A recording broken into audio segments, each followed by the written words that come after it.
വെള്ളാപ്പള്ളി നടേശൻ മാധ്യമങ്ങളെ കാണുന്നുണ്ട്. അതിലേക്ക് തത്സമയം.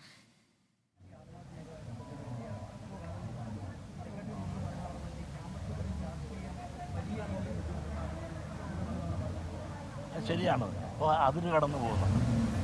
കാരണം ഇതെല്ലാം നിയന്ത്രിക്കേണ്ട സമയം കഴിഞ്ഞു. കേരളത്തിൽ സംബന്ധിച്ചിടത്തോളം തിരക്കില്ല. ഇവിടെ കോളേജുകളിലുള്ള രാഷ്ട്രീയത്തിൻ്റെ അതിപ്രസരം അതിന് കടന്നതിൻ്റെ തെളിവാണ് നമ്മൾ ഈയിടെ കണ്ടത്. ഇതൊക്കെ നിയന്ത്രിക്കേണ്ട ആളുകൾ ആരായാലും അവർ നിയന്ത്രിച്ചില്ല എങ്കിൽ കേരള രാഷ്ട്രീയം എന്ന് മാത്രമല്ല കലാലയങ്ങൾ കലാപ കേന്ദ്രങ്ങളായി മാറുകയും രക്ഷകർത്താക്കളെ സംബന്ധിച്ചിടത്തോളം ദുഃഖങ്ങൾ അവർക്കുണ്ടാകുന്നു. മാത്രമല്ല ഇതിനകത്തെല്ലാം ഈ ചരസും മയക്കുമരുന്നും ഒക്കെ അടിമപ്പെട്ടവരൊക്കെ കാണുന്നുണ്ട്. നമ്മൾ സ്കൂളുകളിലെല്ലാം കോളേജുകളിലെല്ലാം രക്ഷകർത്താക്കൾ കുട്ടികളെ അയക്കുന്നത് അവർക്ക് നല്ലൊരു ജീവിതം കൊടുത്ത് നല്ല മക്കളായി നല്ല ജോലിയുള്ളവരായി മിടുക്കന്മാരായി ഒക്കെ കാണാൻ ആഗ്രഹിച്ചാണ് മക്കളെ കുട്ടികളെ രക്ഷകർത്താക്കൾ കോളേജിലേക്ക് അയക്കുന്നതെങ്കിൽ അതിന് വിപരീതമായ സംഭവങ്ങൾ എവിടെ നടന്നാലും അത് ആർക്ക് നടന്നാലും അത് അങ്ങേറ്റം ദുഃഖകരവും പ്രതിഷേധാർഹവുമാണ്.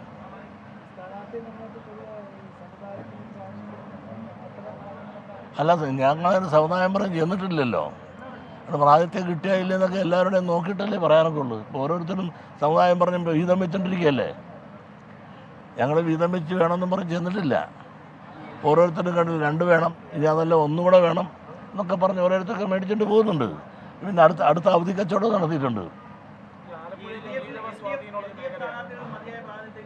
എന്തോ അത് വരട്ടെ, ലിസ്റ്റ് വരട്ടെ. LDFിലാ ഞാനത് നിങ്ങൾ പറഞ്ഞത് ഞാൻ കൂടുതൽ പഠിച്ചില്ല എന്നുള്ളതാണ് നേര്. LDFിൽ ആരൊക്കെയാണ് ഏതൊക്കെയാണെന്ന് ചോദിച്ചാൽ പ്രാതിനിധ്യ സ്വഭാവത്തെപ്പറ്റി പറഞ്ഞാൽ ഈ പ്രാതിനിധ്യമൊക്കെ പോയല്ലേ. ഞാൻ മുമ്പ് പറഞ്ഞില്ലേ, വോട്ട് ബാങ്കുകളെ നോക്കിയാണ് ഇപ്പോൾ എല്ലാവരും ചെയ്യുന്നത്. ജനാധിപത്യം പോയി ഇവിടെ, മതാധിപത്യമാണ് ഇവിടെ. അതുകൊണ്ടല്ല ഓരോരുത്തരും വോട്ട് ഞങ്ങൾക്ക് 2 വേണം എന്ന് പറയുമ്പോൾ 3 കൊടുക്കാം. മറ്റൊരാൾ പറയുന്നത് 5 എണ്ണം കൊടുക്കാൻ 5 എണ്ണം മേടിക്കാനുള്ള അവകാശം അവർക്കുണ്ടെന്ന് വരെ പറഞ്ഞ ആളുകൾ ഇവിടെയുണ്ട്. അപ്പോൾ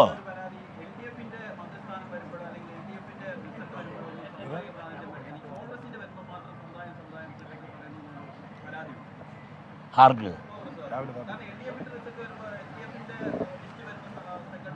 അല്ല, എന്നെ സംബന്ധിച്ചിടത്തോളം ഒരു മുന്നണിയിൽ നിന്നും സാമുദായികമായിട്ടുള്ള ഒരു പ്രത്യേക പരിഗണന ഞങ്ങൾക്കാർക്ക് കിട്ടിയായിട്ട് എനിക്കറിയാൻ പാടില്ല.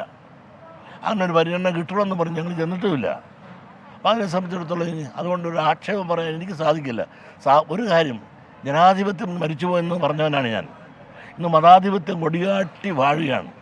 അപ്പോൾ മതാധിപത്യം കൊടികെട്ട് വാഴുന്ന ഈ കാലത്ത് ജനാധിപത്യത്തിൽ നിൽക്കുന്ന ആളുകൾക്ക് പണ്ടെല്ലാം നിങ്ങളൊന്ന് ആലോചിക്കുക, ചിഹ്നത്തിനാ വോട്ട്.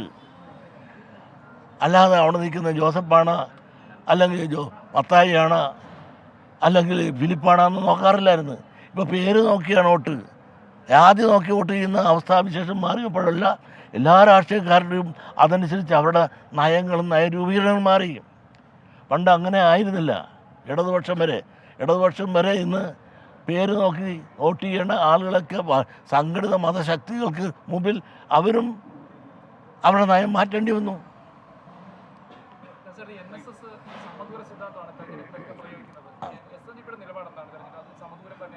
ഞങ്ങളെ സംബന്ധിച്ചുള്ള SNDPയിൽ എല്ലാ പാർട്ടിയുണ്ട്.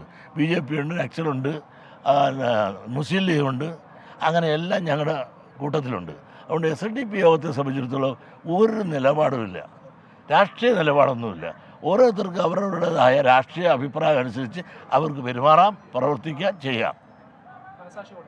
മനസാക്ഷി വോട്ടെന്നല്ല, അവരവർക്ക് ഇഷ്ടമുള്ളത് നമ്മളെന്തിനാ നിയന്ത്രിക്കാൻ വേണം.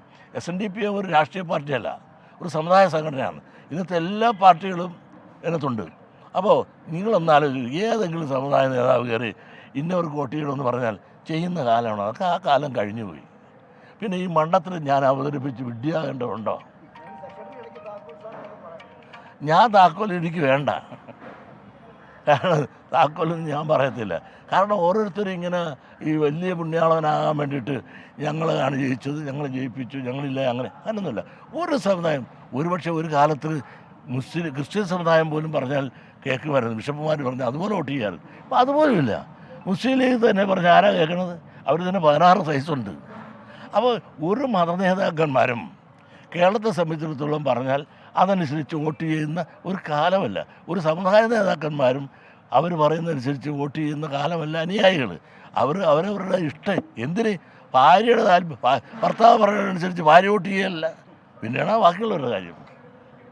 ആ കാലം ഇവിടെ നിലനിൽക്കുമ്പോൾ നമ്മൾ അതിനെപ്പറ്റി വലിയ വാശിയും വൈരാഗ്യമൊന്നും കാണണ്ട. ഇതൊക്കെ ഇങ്ങനെ പോകും. ഞാൻ പറഞ്ഞില്ലേ, ഇന്നിപ്പോൾ എന്താണ് കൂടിയത്? 100 കൊല്ലത്തിന് മുമ്പ് നടന്ന ശതാബ്ദി സമ്മേളനം എന്തിനാണ് കൂടിയത്? മാപ്പിളലഹരി ഉണ്ടായതിൻ്റെ വികാരമാണ് അങ്ങനെ കൂടാൻ കാരണം. പക്ഷെ 100 കൊല്ലം കഴിഞ്ഞിട്ടും ആ മാപ്പിള ലഹളയുടെ അവശിഷ്ടങ്ങൾ ഇന്നും നിലനിൽക്കുന്നില്ലേ? വർഗീയത മാറിയോ? ഇന്നും ആ വർഗീയ വിദ്വേഷം വർദ്ധിച്ചില്ലേ? ശരി, താങ്ക് യു.